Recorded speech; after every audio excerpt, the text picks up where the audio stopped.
The night the city gave my brother-in-law its highest humanitarian award, I stood up in a ballroom full of 800 people who had come to worship him, and I told them the truth about their saint. I had the proof in a folder under my arm. And the hardest part, the part that nearly stopped me, was not the 800 strangers. It was the woman sitting beside me at that table, my wife, Nora, glowing with a pride I had watched her carry her whole life, the pride of a little sister who had idolized her big brother since childhood, who had no idea, as she beamed up at him at that podium, that the man about to be crowned a saint had spent a decade stealing from the poor, and that the person who was about to shatter that image in front of the whole city, in front of her, was me. Stay with me, because I need you to understand that I did not want to do what I did that night. I loved Simon Merrick, or I loved the man I believed he was, for 20 years. I funded his good works with my own money, and I gave him the credit for them gladly, and I stood in his glow and called him the best of us and meant it. And then I found out what was really happening behind the beautiful mask, and I had to make the hardest decision of my life, which was whether to protect the people I loved from a truth that would break their hearts, or to tear down a false saint in front of the whole world because the real victims, the poor people he was supposed to be helping and was instead robbing, had no one else who knew. I chose the truth. And I want to tell you the whole story of how a good name became a weapon, and how I finally took it away from the man who had been using it to rob the very people it was supposed to protect. My name is Nathan Brooks, and I want to start by telling you where I come from, because it is the whole reason this story broke my heart the particular way it did. I grew up poor. Not struggling a little poor, but the real thing, the kind where the lights get shut off and dinner is sometimes just whatever the church pantry had that week. My father left, my mother worked herself to the bone, and there were stretches of my childhood that would have crushed us completely except for one thing, which was charity. Real charity. The church that fed us. The stranger who paid our heating bill one winter without ever leaving a name. The scholarship, funded by someone I never met, that got me the education that changed my whole life. I was lifted out of poverty by the quiet goodness of people who gave without needing anyone to know they'd given. And I never, ever forgot it. Let me tell you about one of them, because it is the memory that sat under everything I did in this story. There was a winter when I was maybe 9, and the heat had been shut off and my mother had run out of every option, and I remember lying in bed under every blanket we owned, seeing my own breath in my bedroom, listening to my mother cry quietly in the next room because she had nowhere left to turn. And then, 2 days later, the heat came back on. Someone had paid the bill.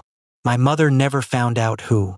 There was no name, no note, no one ever stepped forward to be thanked, and my mother spent years wondering who it was so she could thank them, and she never got to, because whoever it was had given the way real givers give, and then vanished, wanting nothing, not even gratitude, not even to be known. I have thought about that person my entire life. I do not know if they were rich or barely getting by themselves. I do not know their name or their face. All I know is that when a struggling family they had no reason to care about was cold and frightened in the dark, they quietly, anonymously, made it right and asked for nothing, not even the knowledge that they'd been seen. That is what goodness looks like. That is the thing that saved me, and it looked nothing, nothing at all, like a man weeping about his own compassion on a stage while cameras flashed. And so when I finally understood what Simon was, part of what enraged me so completely was that he was the exact photographic negative of the person who paid our heating bill, that he had taken the very thing that had saved my life, the quiet anonymous mercy of strangers, and inverted it into a loud public performance that robbed the people it pretended to save. The person who paid our heating bill gave everything and took no credit. Simon took all the credit and gave nothing. And I had spent my whole life trying to be the first kind of person, and had accidentally spent a fortune funding the second. So when I grew up and worked and built a business and became eventually genuinely wealthy, I knew exactly what I wanted to do with the money, which was to be, for other struggling families, what those anonymous strangers had been for mine. Giving back was not a hobby for me or a tax strategy or a social nicety. It was the entire point. It was the debt I had spent my whole life wanting to repay. And that is exactly why what Simon did to me, and to the cause and to the poor, cut all the way to the bone, because he did not just steal money. He stole the one thing I cared about most in the world, the thing that had saved my life, the simple idea that goodness is real, and he turned it into a costume for a thief. Let me tell you about Simon Merrick and about how he became a saint, because you cannot understand the fall without understanding how high he had climbed. Simon was my wife's older brother.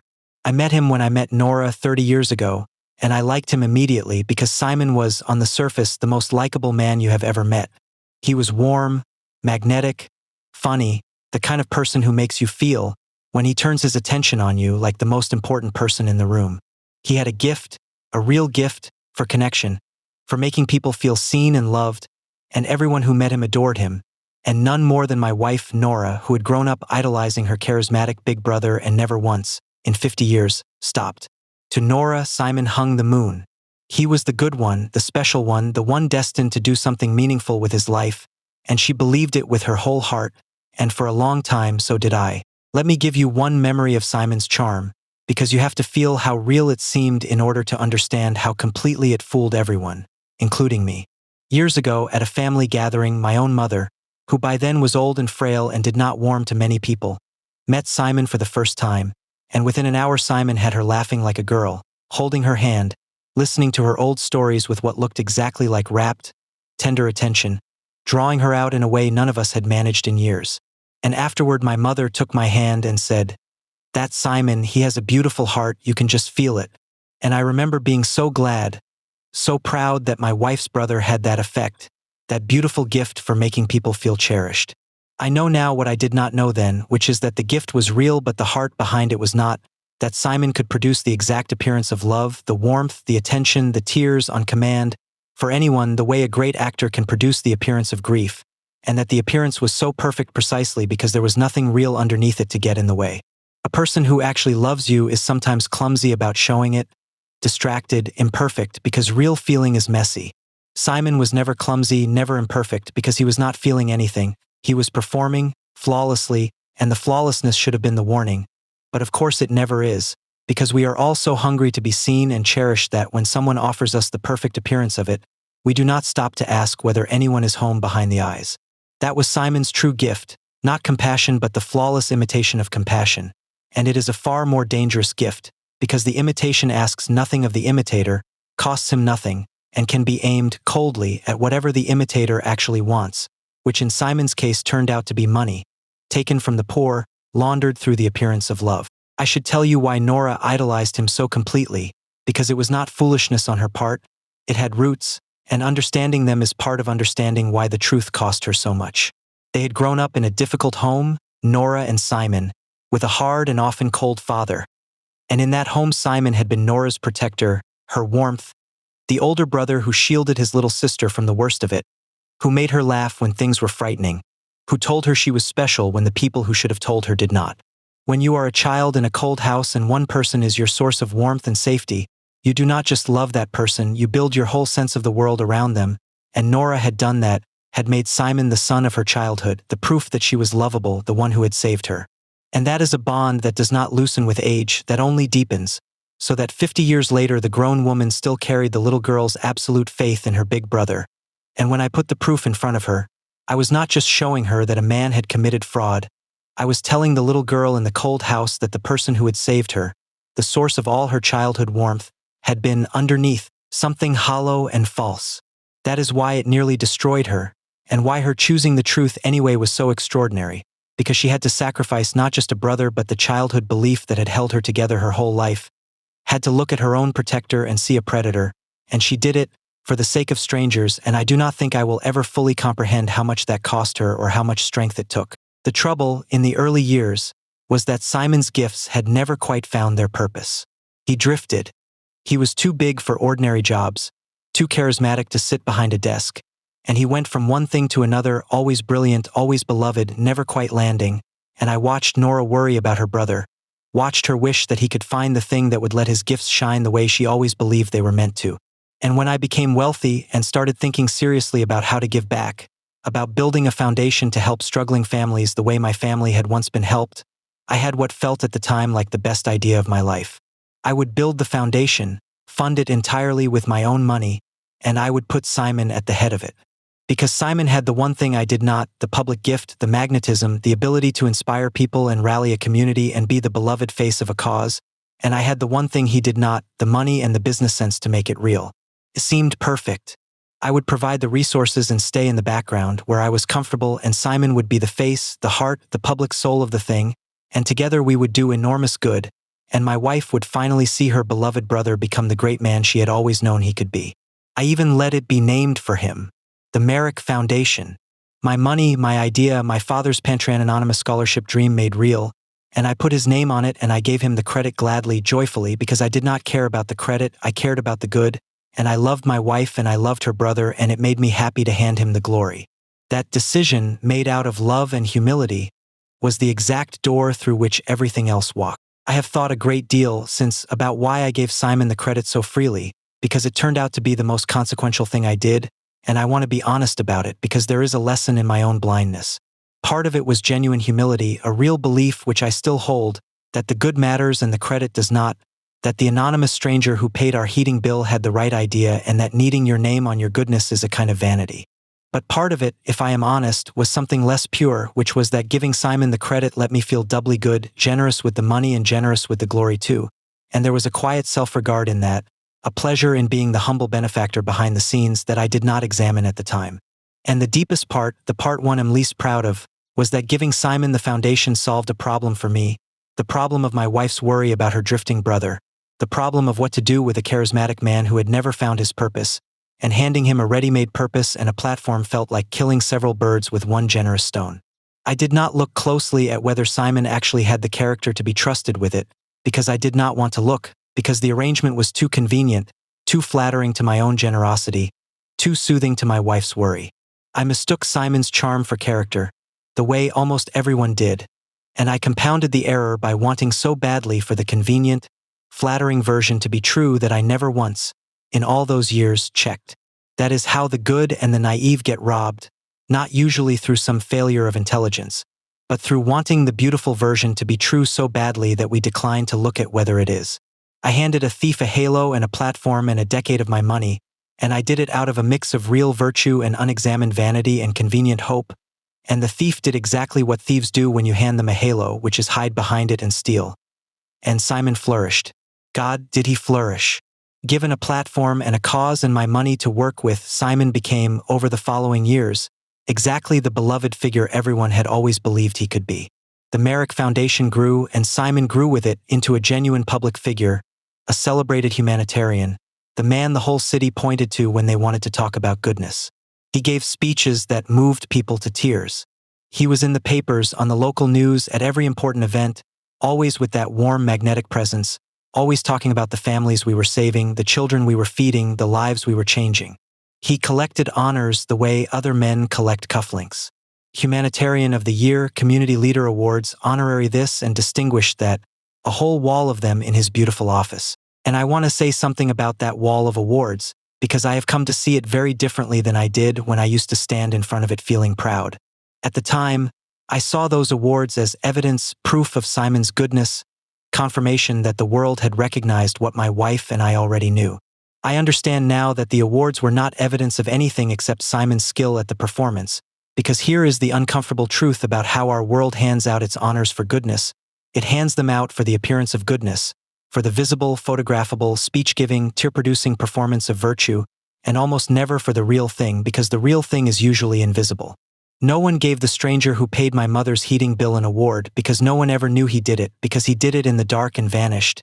And that is true of nearly all the realest goodness. It happens where no committee can see it and no plaque can be struck for it. The awards go to the performers. And so a wall covered in humanitarian honors, which I had read as proof of a great soul, was actually just proof of a great performance, and might even, I have come to think, be a faint warning sign, because the person genuinely doing the most good is usually the person with no time and no inclination to cultivate the visibility that awards require. I am not saying every honored person is a fraud. That would be its own kind of cynicism. But I am saying that a wall of awards for goodness proves only that someone was seen to be good, and that being seen and being good are two entirely different things that our world constantly, dangerously confuses, and that Simon had understood that confusion better than anyone I ever met, and had built his entire fraud in the gap between them. And I stood in the background and watched my brother-in-law become a saint, and I was happy, genuinely happy, because I thought the good was real, and I thought my money was doing exactly what I had always dreamed of, and I thought my wife's beloved brother had finally become the great man she always knew he was. I had no idea, for years, that I was funding a beautiful, elaborate, heartless lie. Let me tell you how the first crack appeared, because these things never break open all at once. They start with one small thread that does not sit right, and everything depends on whether you pull it or let it go. Mine started with a woman named Teresa. I met her by accident at a community event, one of the rare ones I attended, standing near the back the way I always did, letting Simon have the spotlight. Teresa was a woman about my age, tired in the way that only real hardship makes a person tired, and somehow we got to talking, and she told me she had heard the Merrick Foundation helped families like hers, families with a sick loved one and no money for care, and she asked me, because she didn't know who I was, whether I knew how a person actually got that help, because she had been trying for months. She had gone to the foundation. She had filled out the forms. She had been told she was approved for the medical assistance program, the very program Simon spoke about so movingly in his speeches, and then she said nothing. Months of nothing. Phone calls not returned. Her sick husband getting sicker. The help that was promised, that Simon stood on stages and wept about providing, never actually arriving. And she wasn't bitter about it. That was the thing that undid me. She wasn't angry. She just looked tired and confused and a little ashamed, as though the failure must somehow be hers, and she asked me quietly if I thought the program was even real. I want to stay with Teresa for a moment, because she is the human being at the center of this whole story, and it would be wrong to let her become just a plot point. She told me about her husband, how he had been the strong one, the worker, the one who held their family up, and how his illness had turned their whole world upside down, and how she had swallowed her pride, which cost her more than I think she could say, to go and ask for help, because she had never in her life asked anyone for anything. And she told me how it had felt to be approved, the flood of relief, the hope, the belief that they were going to be all right, that someone had seen them and was going to help. And then she told me about the slow, grinding disappointment of the help never coming, the unreturned calls, the sense of being quietly forgotten, and the particular shame of it. The way she had started to wonder if she had done something wrong, filled out a form incorrectly, failed some test, because it did not occur to her, it would never have occurred to her, that the program itself was a lie, that the warm man on the television who wept about families like hers was the very reason her husband was not getting care. She had turned the failure inward, blamed herself, because that is what good and humble people do, and that self-blame in a woman who had been robbed by a saint was the thing that broke something open in me. Because I had seen that exact look before on my own mother's face, the shame of the person who needs help and cannot get it and starts to believe the fault is theirs. And I decided, standing there with Teresa, before I even knew the scale of what Simon had done, that I was going to find out the truth, whatever it was, because that tired, ashamed, uncomplaining woman deserved to know that she had done nothing wrong, that the failure was not hers, that she had been lied to by a professional, and that someone finally saw her. If you have listened this far, let me stop and ask you the question that lodged in me the night I met Teresa, because it is the question that separates the people who uncover the truth from the people who live their whole lives beside a lie without ever seeing it. When something small does not fit, when one thread of the beautiful story you believe in does not sit right, what do you do? Because there is enormous pressure always to let it go, to assume you misunderstood, to trust the beautiful version, especially when the beautiful version is more comfortable, when pulling the thread might unravel something you love, when the person the thread leads back to is a beloved saint and your own wife's brother. Almost everyone, faced with one small wrong note in a song they want to keep believing, chooses not to hear it. I almost did. I want to be honest about that. I drove home from that event and I told myself a dozen comfortable stories. That Teresa's case had slipped through the cracks, that no organization is perfect, that it would be insulting to Simon to go digging over one confused woman's account. Tell me in the comments what you would have done, whether you would have pulled the thread or let it go, because I think this is one of the most important and most avoided decisions a person ever makes, the decision to look directly at the one small thing that threatens a story you love. I almost let it go. And then I thought about the anonymous stranger who paid my mother's heating bill, and about the pantry that fed me, and about what it would have meant to 11-year-old me if the help my family was promised had simply, quietly never come, and I found that I could not let it go. So I pulled the thread, and the whole beautiful garment came apart in my hands. Let me tell you what I found when I started quietly to look. I did not go to Simon. That was the first and most important decision, and it is the same decision every person in these stories has to make, the choice between the satisfying move and the winning move. Every instinct told me to walk into Simon's beautiful office, sit down across from my brother-in-law of 30 years, and say, "Simon, I met a woman named Teresa. Help me understand what happened." And I did not do it because some careful part of me, the part that had built a business and knew how the world works, understood that if there was something wrong, truly wrong, then warning Simon would be the worst thing I could possibly do. It would give him time to explain, to paper over, to make Teresa's case disappear into a plausible story about bureaucracy and oversight, and I would walk out of that office reassured and none the wiser, because Simon was the most persuasive man I had ever known and I wanted, desperately, to be reassured. So I did not give him the chance to reassure me. Instead, I did something that felt like a betrayal even as I did it, because it was the first time in 30 years I had ever looked at Simon with anything other than trust. I began quietly to check. It was my foundation, after all, funded with my money, and though I had stayed in the background for years, I had every right to look at where the money actually went, and so I started to look carefully without telling anyone, and I brought in one person I trusted completely, a forensic accountant named Dev Sharma, a quiet, meticulous man who owed me nothing and could not be charmed, and I asked him to trace the money. Just trace it. Follow it from my donations all the way to the families it was supposed to reach and tell me what he found. And I want to tell you that in the weeks it took Dev to do his work, I still, God help me, hoped he would find nothing, hoped Teresa was an anomaly, hoped I would be able to go back to believing in the saint. I did not want to be right. That is the thing about pulling the thread on someone you love. You pull it praying it holds. It did not hold. Dev came to me after a few weeks with a face I will never forget. The careful, grave face of a man who has found something terrible and has to tell you. And he laid it out, and the floor of my life fell away. He asked me, before he began, whether I was sure I wanted to see all of it, and I have thought since that this was a kindness, a last off-ramp he was offering me, a chance to stay in the comfortable version, and I told him to show me everything, and he nodded like a man who understood that some things, once seen, cannot be unseen, and he opened the file. He started small, with Teresa's case, showing me the paper trail of her approval and then the nothing that followed, and then he widened it, case after case, the same pattern, approved and abandoned, hundreds of them, and I felt the first cold wave of it, because a single failure is an error but 100 identical failures is a design. And then he showed me the money, and that was when it stopped being a possibility and became a certainty, because the money did not lie.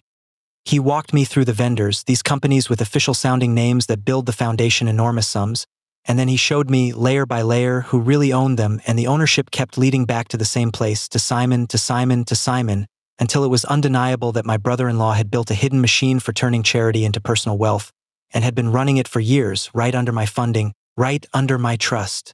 I remember I had to stand up and walk to the window at one point, because my body simply could not sit still under the weight of it, and I stood there looking out at the city, this city that loved Simon, that thought he was the best of us, and I felt the specific vertigo of watching a person you have known for 30 years dissolve and reassemble into a stranger, a criminal, a thief in a saint's robes, and I understood that nothing would ever be the same, that I could not unknow this. Dev, quiet, meticulous Dev, watched me stand at that window, and after a while he said, gently, "I'm sorry, Nathan." I know he was family, and I said, still looking out at the city, no, he was never family. Family doesn't do this. I just thought he was. And that was the truest thing I understood that whole terrible day. The Merrick Foundation was a front. Not a struggling charity, not a well-meaning organization with poor oversight, but a deliberate, elaborate, years-long fraud. The money I had poured in year after year, believing it was feeding families and healing the sick and lifting people the way I had once been lifted, was going almost nowhere near the poor. It was being siphoned, systematically, through a web that Dev slowly untangled, into Simon's pockets and the pockets of the people around him. There were vendors that did not exist, companies that billed the foundation enormous sums for services never rendered, and when Dev traced who owned those companies, they traced back through layers to Simon. There were salaries, extraordinary salaries, paid to Simon and to a handful of cronies for a foundation whose actual programs barely functioned. There was Simon's beautiful life, the house, the cars, the lifestyle of a wealthy man.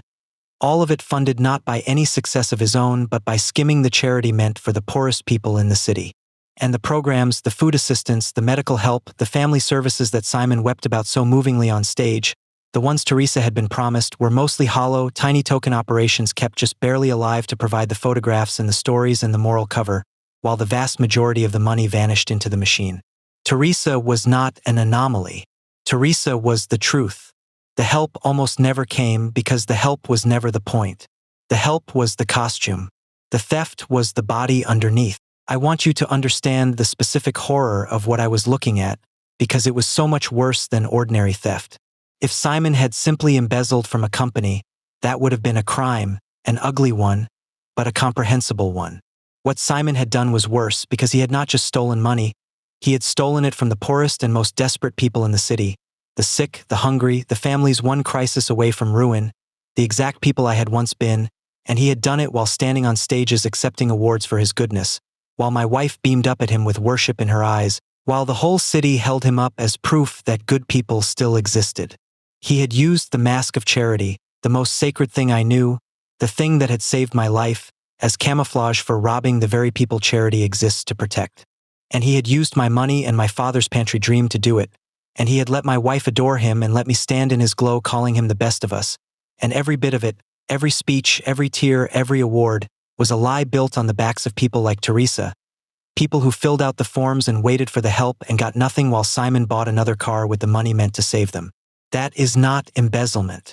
That is a kind of profound spiritual violence, the corruption of goodness itself, and sitting there looking at Dev's report, I felt a rage unlike any I had ever known, a cold, clean, total rage because Simon had not just robbed me or the foundation. He had robbed Teresa. He had robbed the 11-year-old boy I had been. He had robbed the very idea that kindness is real, and he had done it wearing a halo I had bought and paid for. Let me tell you about the dilemma because it was real and it was agonizing, and I do not want to pretend I marched straight from discovery to justice. Because the moment I knew, I understood exactly what exposing Simon would cost, and the cost was enormous, and most of it would be paid by people who had done nothing wrong. It would devastate my wife.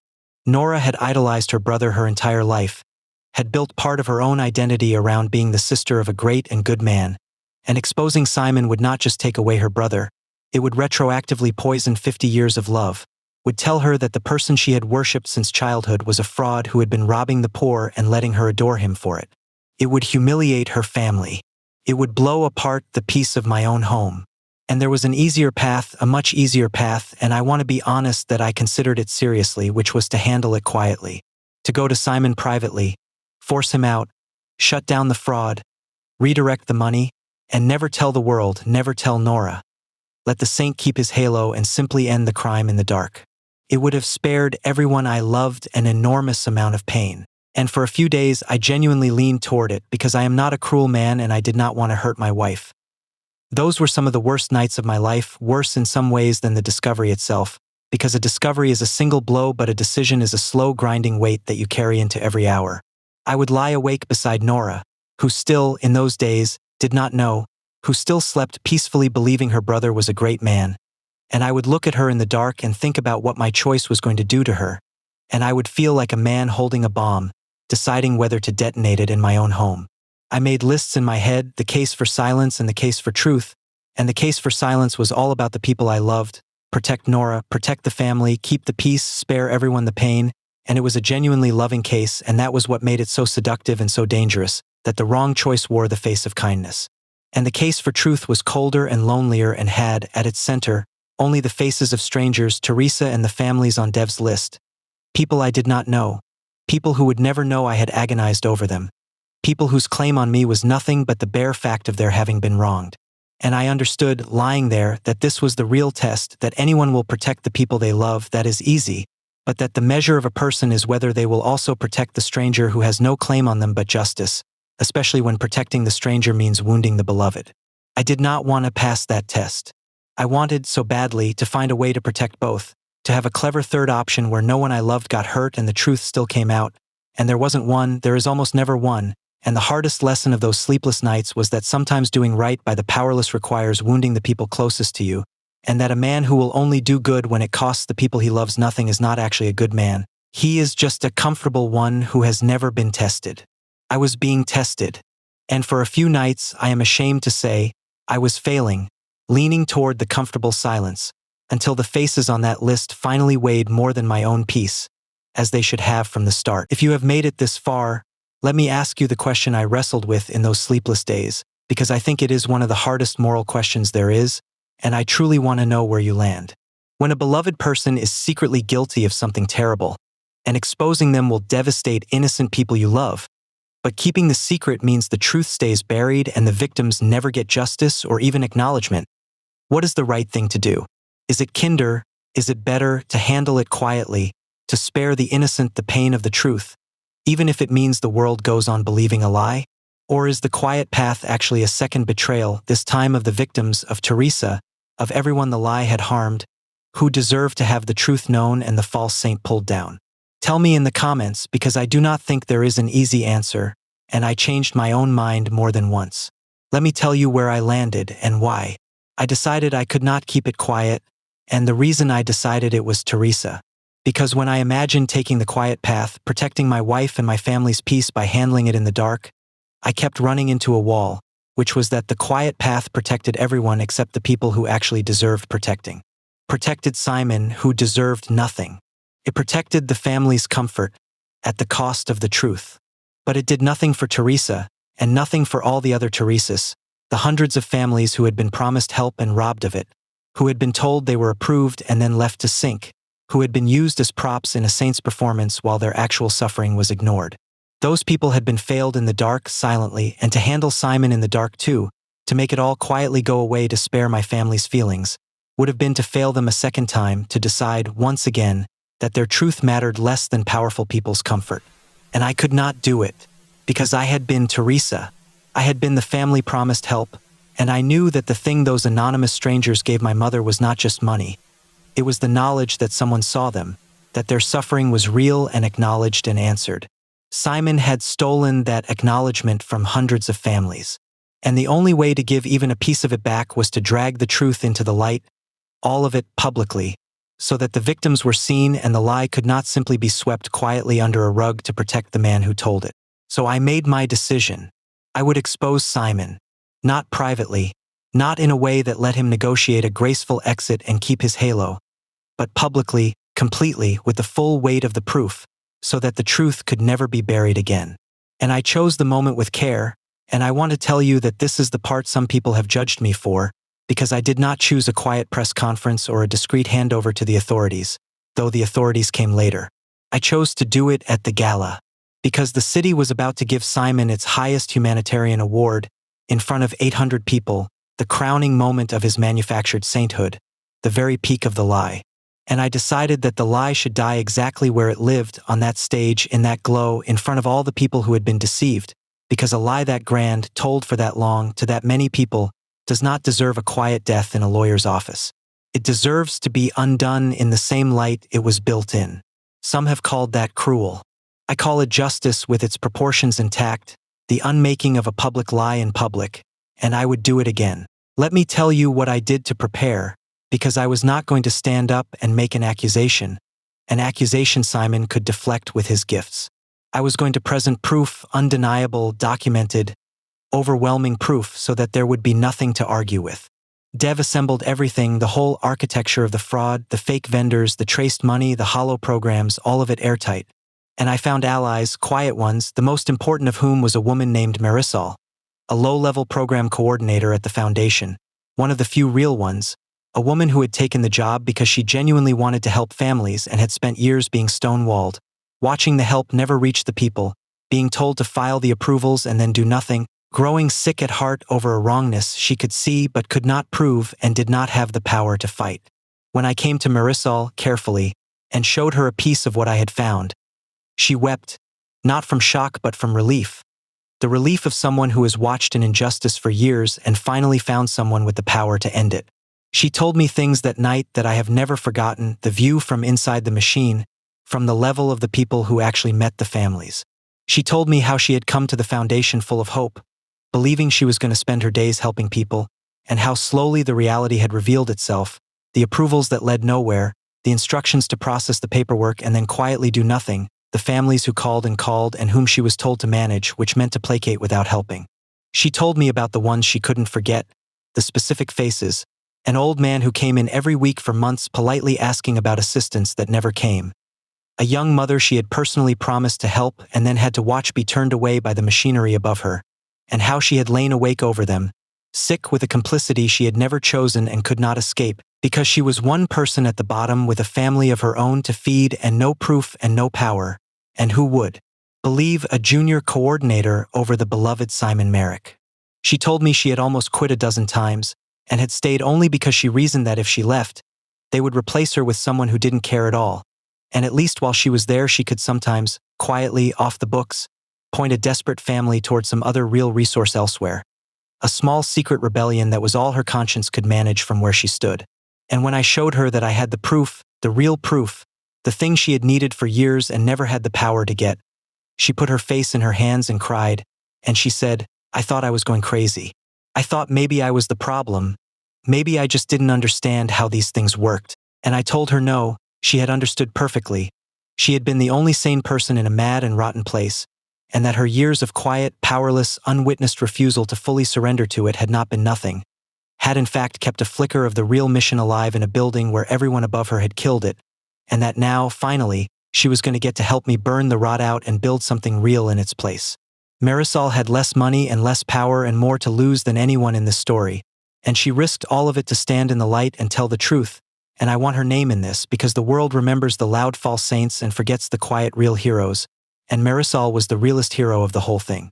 Marisol gave me the inside, the human texture, the record of the real families turned away, and she agreed to stand with me, and I want to tell you that Marisol, a woman with far less power and far more to lose than I had, showed more courage than almost anyone in this story, because she risked everything to tell a truth that I, with all my money, could have chosen to keep buried. And I made one more preparation, the hardest one. I told Nora, I could not let my wife walk into that gala and be ambushed by the destruction of her brother in front of the whole city with no warning. Whatever it cost, she deserved to hear it from me in private first. So the week before the gala, I sat my wife down and I told her everything, and I showed her the proof, and I watched the worst thing I have ever watched, which was a woman's 50-year love for her brother collide with an undeniable truth. Nora did not want to believe it. She fought it, she wept, she was angry at me for a while, because that is what happens when you tell someone the person they worship is a fraud. The messenger catches the first blow.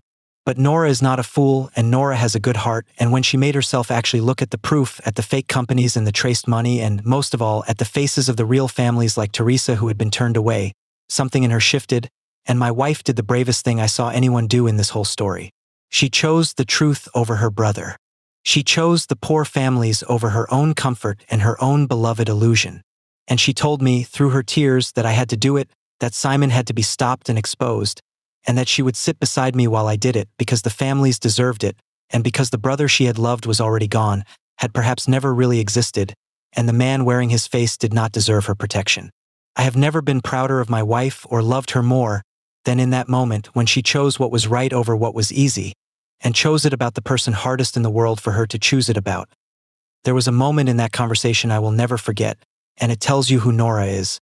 After she had wept and been angry at me and fought it, she went very quiet and she picked up the file and she looked for a long time at one particular page, which was a list Dev had compiled of families who had been approved for help and received none. Just names and dates, a plain list, and Nora ran her finger down it slowly, and then she looked up at me and asked in a small voice, "Are these real people, Nathan? Are these real families who were really turned away?" And I said, "Yes, every one of them." And she looked back at the list, and I watched her stop being a sister and start being something larger because she said so quietly I almost missed it, "Then it doesn't matter what it costs me. It doesn't matter what it costs any of us. These people come first. My brother stole from these people. And whatever we have to do to make it right for them, we do."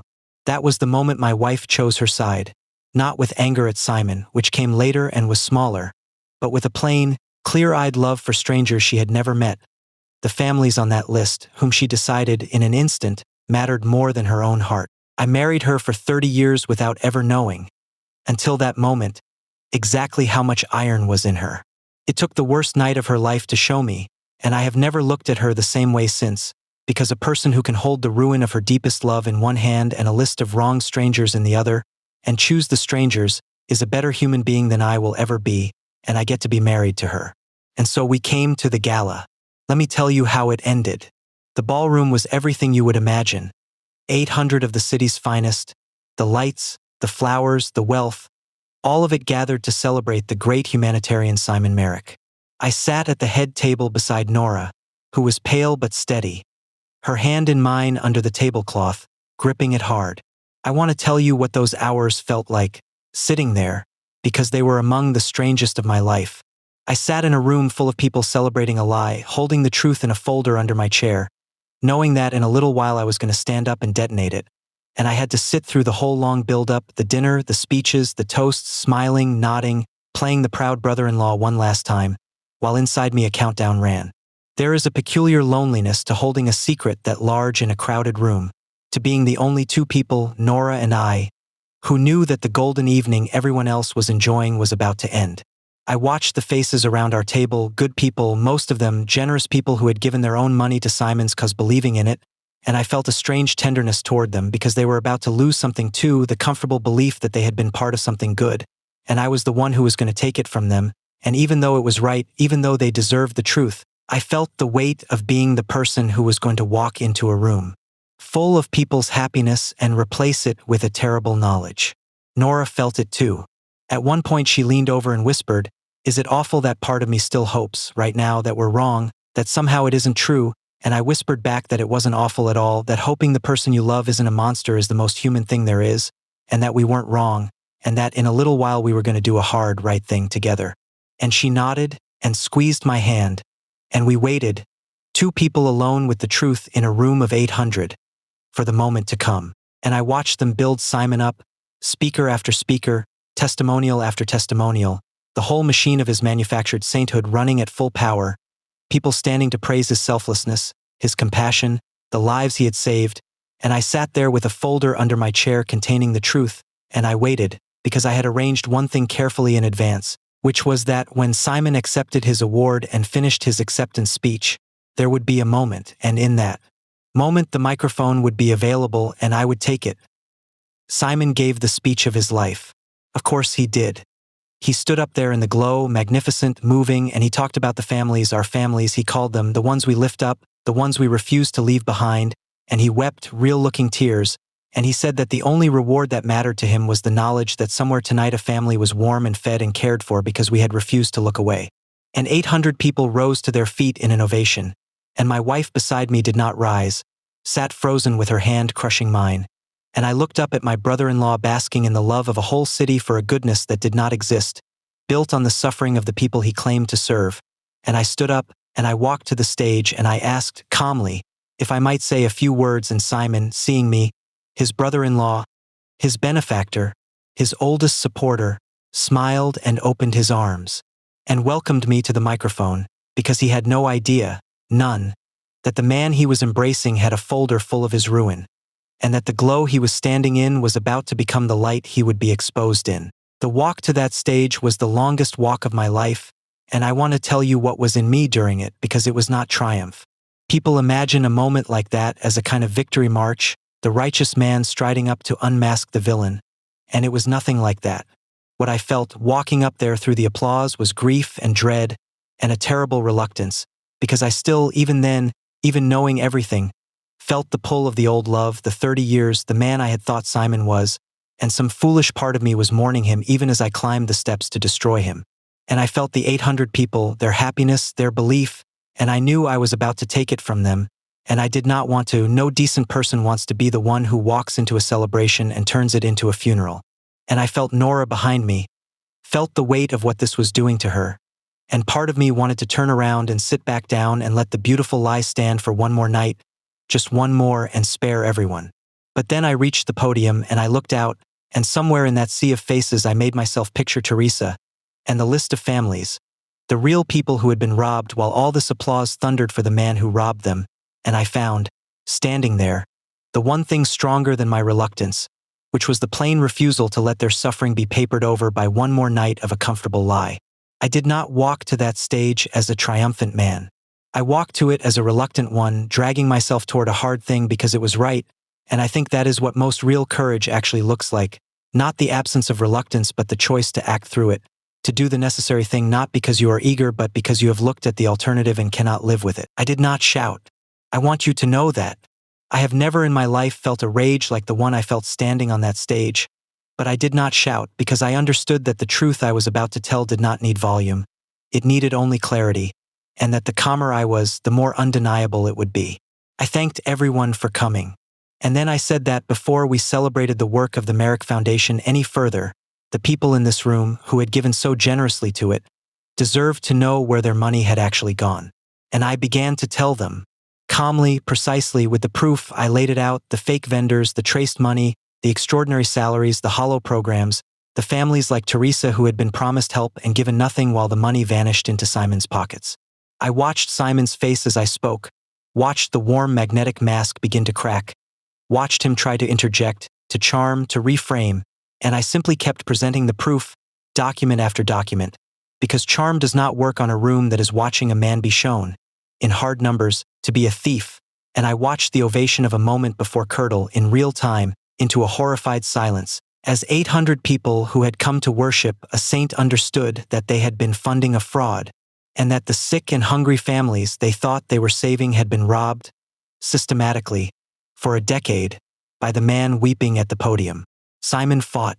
Of course he fought, because fighting with charm was the only thing he had ever done, and he reached for it now the way a drowning man reaches for anything.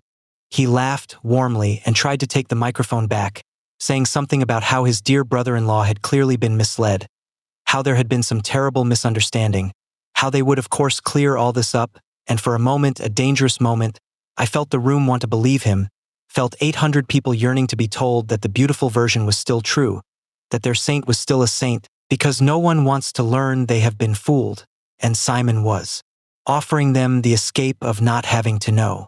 And I understood that this was the hinge, that if I let him talk, if I met his charm with more words, he might yet slither out, because he was better with words than any man alive.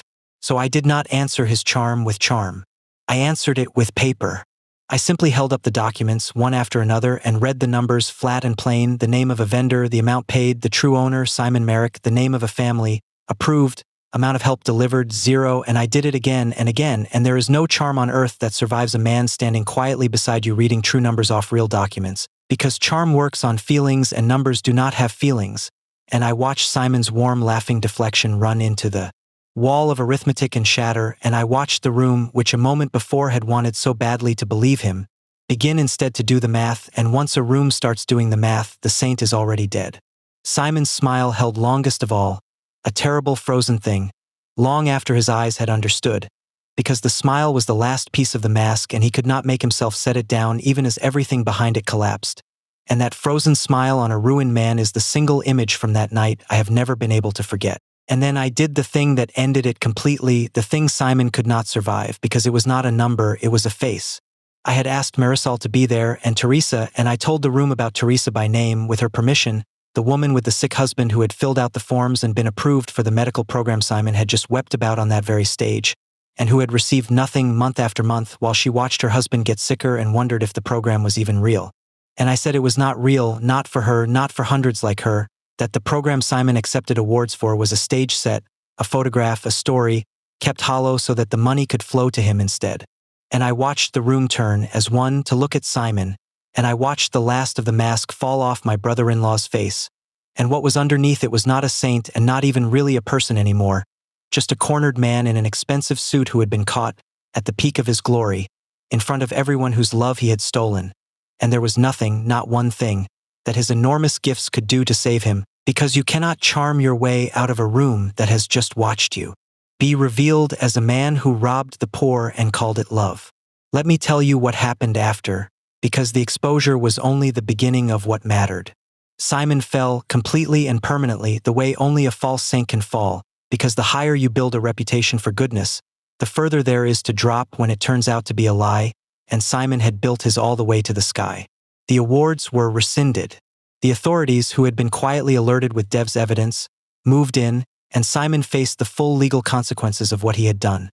Real ones, because stealing from a charity is not just a sin, it is a crime, many crimes, and the same documentation that unmasked him in the ballroom convicted him in the courtroom. The man who had been the city's most beloved humanitarian became its most notorious fraud, and I felt no joy in it, only a grim, necessary satisfaction, the satisfaction of a wound finally being cleaned, because a lie that large, harming that many people, needed to fall exactly that far, not for revenge, but so that the truth would be undeniable and the victims would be believed. I have thought a great deal about why Simon's kind of crime enrages people so much more than ordinary theft, and I think I finally understand it, and it is worth saying because it goes to the heart of why hypocrisy is a special evil and not just a garden variety one. When an ordinary thief robs you, he takes your money, and that is bad, but he leaves the world otherwise intact. When a hypocrite like Simon robs you, he takes your money and something far more precious besides. He takes a piece of everyone's ability to trust goodness itself. Every person who gave to the Merrick Foundation and was betrayed will now give a little less freely to the next cause, will hesitate, will suspect, will wonder if the next weeping humanitarian is also a fraud, and that hesitation, multiplied across a whole city, is a real and lasting harm, because the world runs on the willingness of people to trust and to give, and every exposed hypocrite makes everyone a little more closed, a little more cynical, a little less willing to be the anonymous stranger who pays a struggling family's heating bill. Simon did not just steal from the poor. He stole from the very idea of charity, poisoned the well that all of us drink from, made the whole city a little more suspicious of goodness, and that damage will outlast his prison sentence and touch people who never heard his name. That is why hypocrisy is the sin that deserves the public fall, not out of cruelty, but because the hypocrite's crime is committed against the public trust itself, and only a public reckoning can begin to repair what a public lie destroyed. A private thief can be dealt with privately. A man who poisoned the public's faith in goodness has to be exposed publicly, so that people can see that the poison was caught, that the lie was named, that goodness itself was defended, so that they do not close their hearts entirely, so that the next honest cause still has a chance. That I will tell you the one thing about Simon's fall that I did not expect, and that has stayed with me.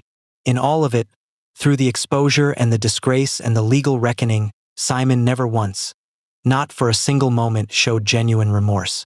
I had thought somewhere in me that when the mask came off, when it was all over and there was nothing left to protect, some real person might finally emerge, might look at the wreckage and the wronged families and feel something true.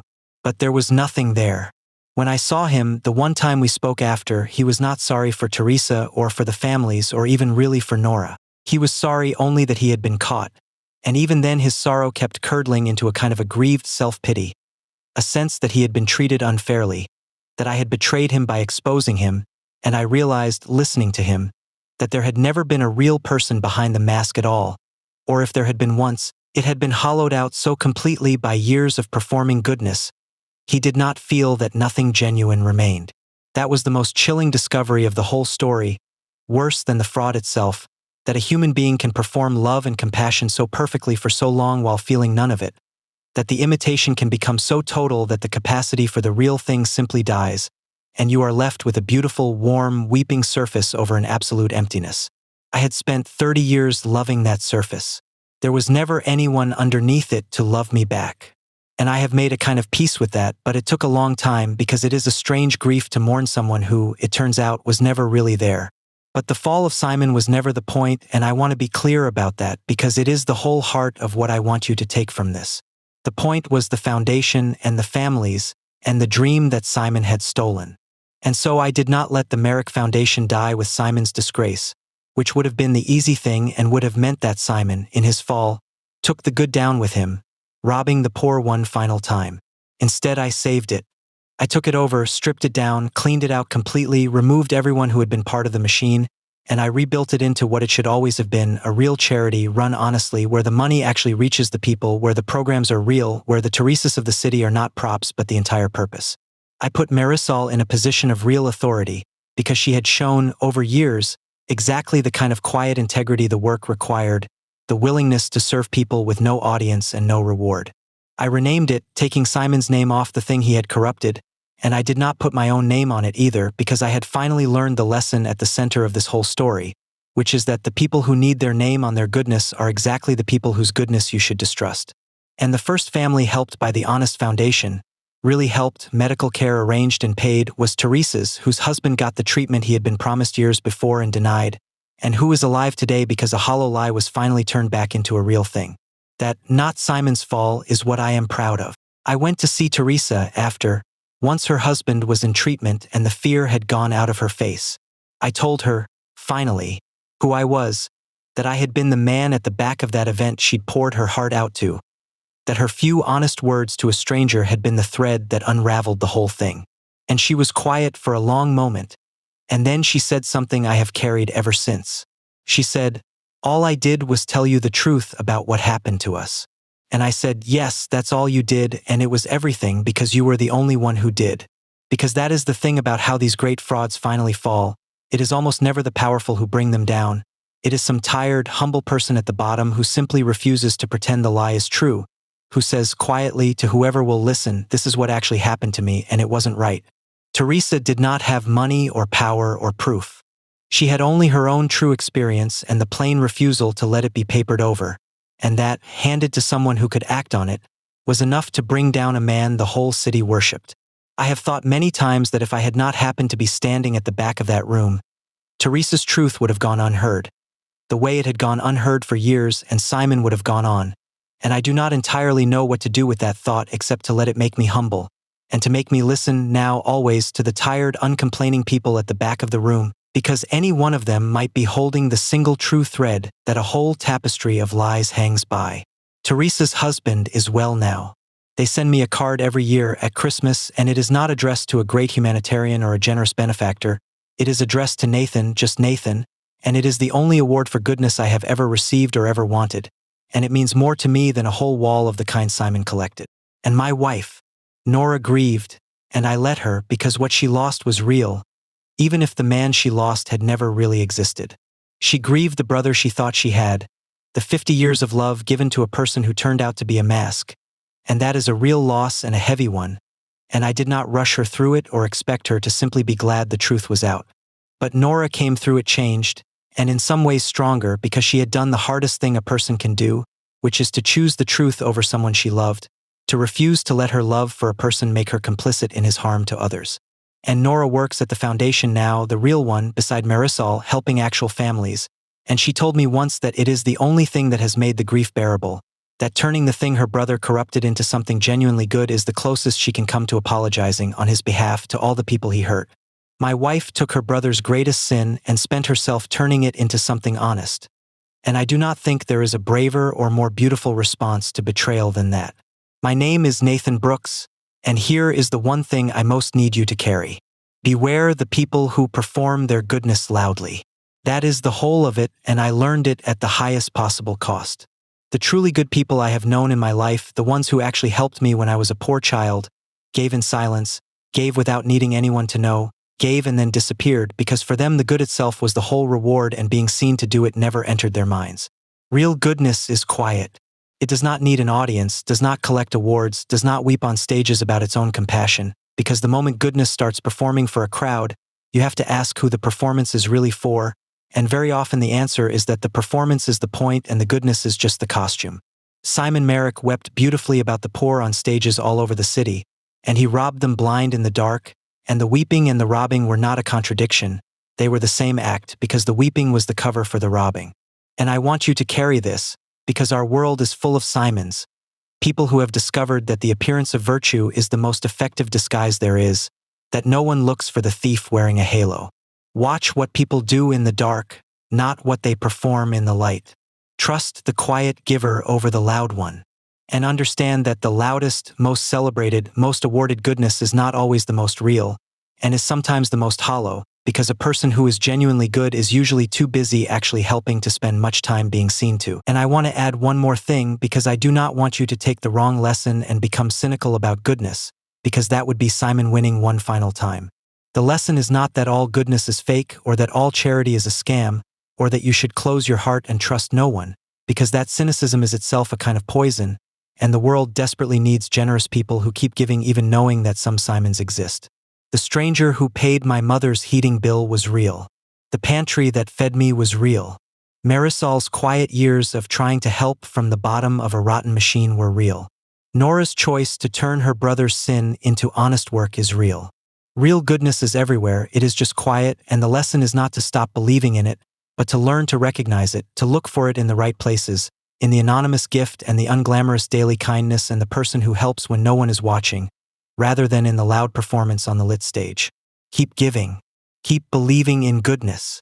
Just give your trust and your admiration to the quiet real thing rather than the loud performed one, and check now and then that the goodness you are funding actually reaches the ground, because the people it is meant for are counting on someone to care enough to look. So let me leave you with the question I carried out of that ballroom, And let me ask it plainly.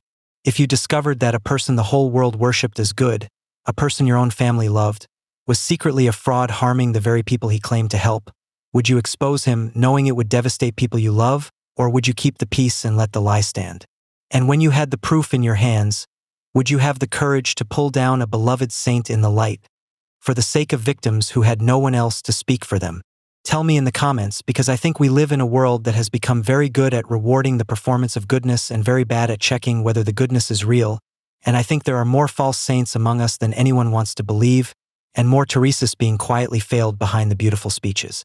They gave my brother-in-law the city's highest award for a goodness that was a costume over a theft.